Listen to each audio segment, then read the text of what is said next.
Regarding the war in Ukraine, U.S. and Ukrainian officials say they have made real progress. You just heard from the Secretary of State involving the U.S. plans to end the war in Ukraine. Thank you so much for joining us. I'm Angela Brown in for Jan this morning. It's Monday, November 24th, but these talks are not coming without some bumps. Over the weekend, the president lashing out, accusing Ukraine of having zero gratitude. Let's get right over to Mark Boyle at the live desk. We've been, of course, following this all morning, and that deadline is looming.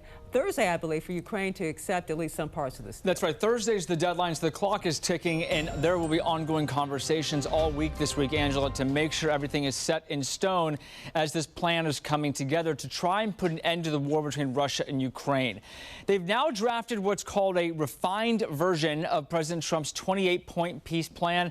Major talks over the weekend in Switzerland pushed a lot of this forward. Here's what we know right now about the plan between Russia and Ukraine. The new security guarantees for Ukraine, of course, would be top of mind, and one of the main points of this, territorial control likely would be given up from Ukraine to Russia. The map, though, still yet to be made ironclad or exact, so that's still being worked out. Also, Ukraine-NATO relationship would be fortified, and then a Ukraine-EU relationship in terms of security guarantees. For example, if all of this goes through and then Russia goes ahead and bombs Ukraine or attacks Ukraine, the EU, the NATO, United States would all get involved at that point. That's part of this big plan here to make sure Ukraine is safe if the deal goes through. President Trump has set Thursday to be that deadline for Ukraine to accept the deal. Yesterday, Secretary of State Marco Rubio signaled that the deadline is possible. Now, obviously, like any final agreement, they'll have to be agreed upon by the presidents.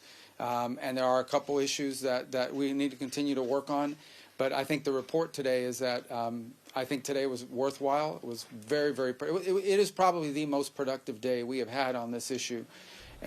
Maybe in the entirety of our engagement, but certainly in a very long time. Rubio did add a possible call between Trump and Zelensky could happen this week, soon. The president of Ukraine yesterday said he is grateful for the United States and the president's efforts to end the war. A lot to monitor this morning and throughout the week. We'll do it for you right here at the live desk.